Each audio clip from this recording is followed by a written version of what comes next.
abantu abakola emirimu egy'amaanyi kulima olina agamba nze nyina n'akabala olusagazi n'ategula enkonge kati ekyo bula abantu baffe abakola emirimu egy'amaanyi mu byalo wa basumbuyibwa nnyo haniya olw'okuba nti akola emirimu egy'amaanyi ennyo n'abasitula ennyo ebidomola aleebeesa abasinga kati baana bato osanga ng'asitula ebidomola 2 abireebeesezza ebinywa byo tebinnakula kati osanga nga tekimuleetera okufuna haniya emirimu emizito ennyo egyo mugyegendereze kozesa omubiri gwo okusinziira kye gusobola bw'otaakola ekyo ojja kwekanga ng'ofuniddemu obulwadde bwaki bwa haniya ate bubi nnyo busobola okuleetera ekyenda okwesiba haniya obulabe bwe buli bumu era abantu abasinga balina haniya tebamanyi buzibu ki complication ki haniya gyaleeta esinga okubeera deadly kyekyenda okwesiba nti singa ekyenda we kyesonsese bwe kiti nga bwolabye ku kifaananyi ku screen yawo singa kiremererwa okuvaayo nekyepikamu omukka kuba bwe kyesonseka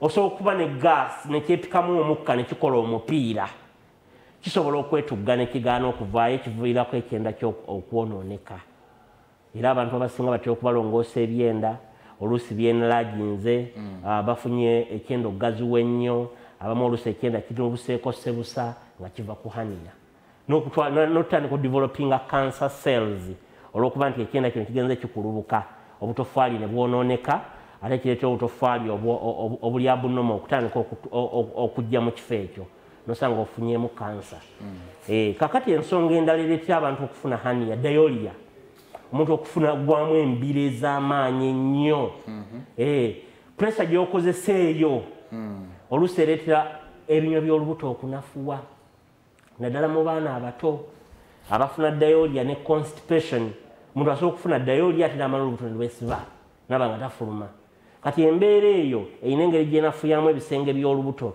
nosanga bigenze binafuwa ekibireetera okugenda nga byabuluka mpolampola n'ofuna haniya ekifuba ekitagenda persistent coughing omuntu n'akolola okumala ebbanga okukolola kuno kuleeta nnyo hayato haniya ono omuntu n'akotyonka kubajjukira buli okololo okussa diaphragm ekivaamu egenda enafuwa nereetawo omuwaatwa abantu abasinga balina hayato haniya ono ekivaamu kukolola ennyo omuntu ng'akolola nnyo oyinza ogamba ekifuba kyekinnuma ono tetandisa okufuna n'obulumi mu kifuba notamanya nti wadevelopinze hayato haniya oba hiatus haniya ng'avudde mu kukolola oba tugamba nti buli lwolaba obubonero bw'otategeera nga butandisa okukulumba genda bakukebere genda onnyonnyole omusawo buyajja kukulifaali nga gambe kusinza ku kino na kino twalikoze kino na kino okusobola okuzuula ki ekikuluma basobola okukola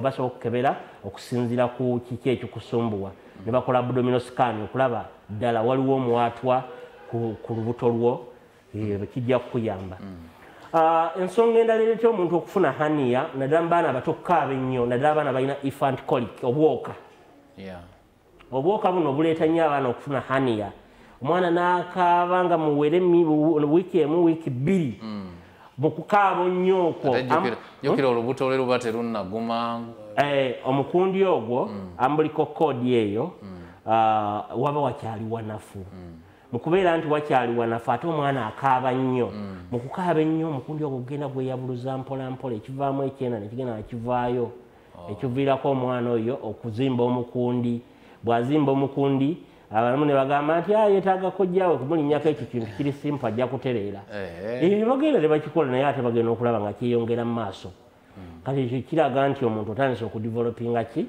haniya era omwana omuto bw'olaba ng'alina haniya mwangu kujjanjaba baffe abaana bato tubakubiriza nti omuntu singa bw'olabye omwana ng'alina haniya oyo gezaako okuba nti omuwa ebintu ebimuyamba okufuluma aleme funa constipation ng'okumukamulya juice w'ennyaanya juice wa karoti n'owa cabbage amuyamba okuba ng'afuluma ate bwe tunamuwera treatment okumujjanjaba okuwona kyanguwa si mwana muto ate kutandika musalaasala bamu bagenda ne bagamba kaba kalongoose era ogenda okulaba nga ate kizeemu mu mbeera ezitali zimu.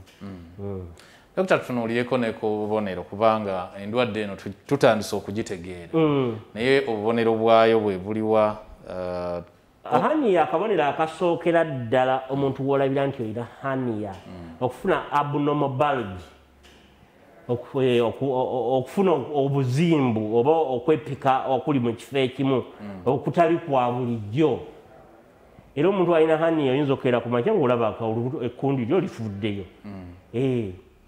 Kati ekyo kiraga nti ate naddala omuntu w'omanyira nti olina haniya singa weebaka kyabugazi oba n'awazimbye wonna ku lubuto, weebaka kyobugazi n'onyiga ku lubuto lw'ompolampola, ekyenda ekyo kijja kuddayo era kijja kwefokotanga omuli amazzi owulire nga kiddayo.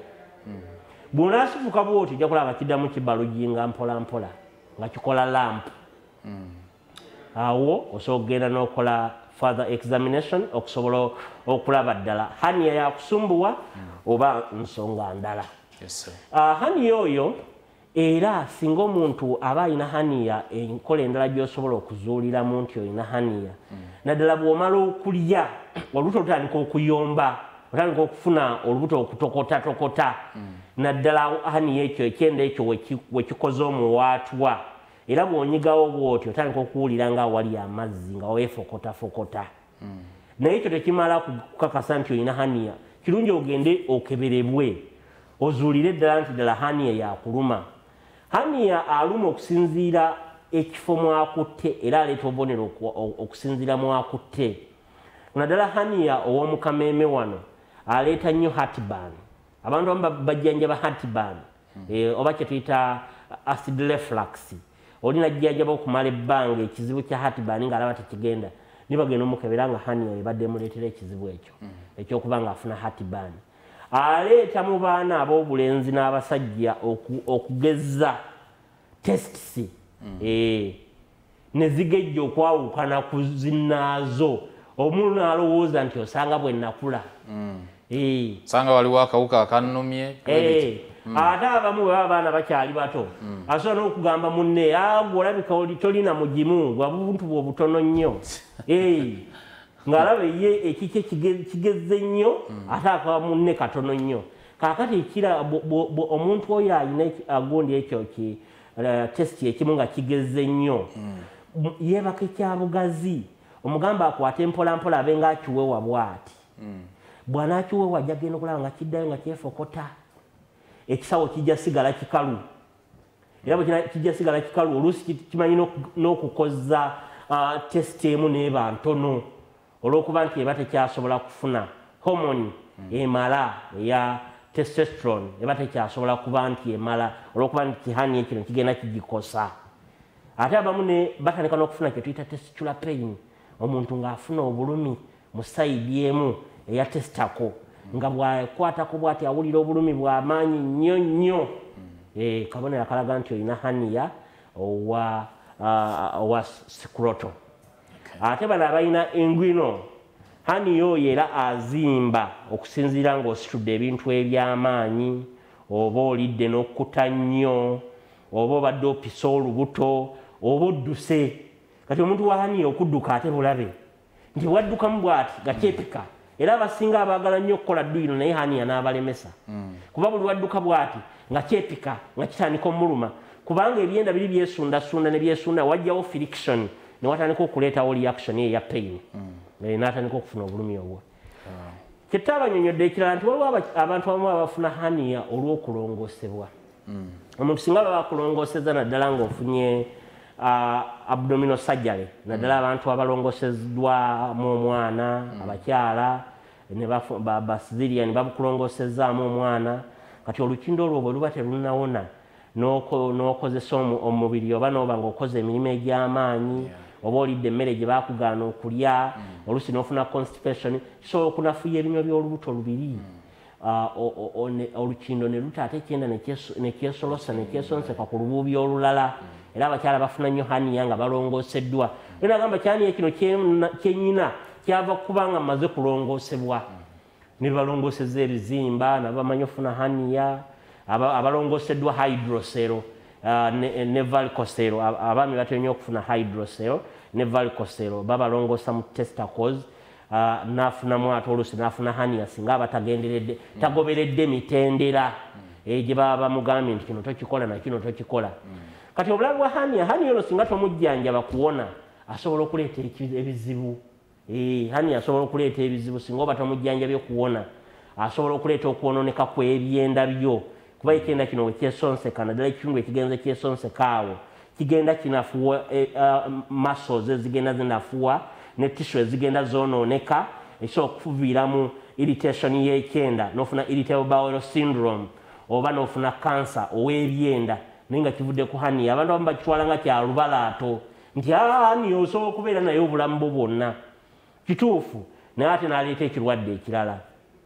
Hernia mu baami naddala ono wa scrotal amanyi okwonoona sisitimu y'omwami n'adevelopinga into hydrocell. Yali alina hernia ate n'afunamu empanama. Kigenda kizaala amazzi mu testicle emu n'osanga ng'egenda ezimbira ddala oluusi nereetamu n'okwakimuleetinga mu fluids n'ofuna obuzibu obw'enjawulo. Kyenjo bakubiriza kwe kugezaako okujjanjaba ekirwadde ekyo kuba kijjanjabika ate kiwona. Ku Biva Organic tulina eddagala eddungi erisobola okujjanjaba omuntu bw'aba alina hernia n'asobola okutereera okusinziira we kikutte. Abamu balina endowooza nti omuntu eyalongoosebwako hernia tawona. Ekyo si kituufu. Ne bw'oba walongoosebwako nga azzeemu n'akukwata ate osobola okuyambibwa n'ojjanjabibwa n'owona. Biva Organic tuli wano mu kibuga Kampala, oluguudo kwe tuli luyitibwa Lubaga Road.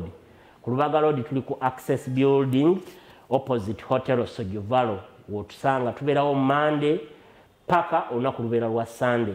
Bannamasaka tuli Masaka ku Elgin Street ku Buddu Plaza tubeerawo buli lunaku ku branch yaffe ey'e Masaka.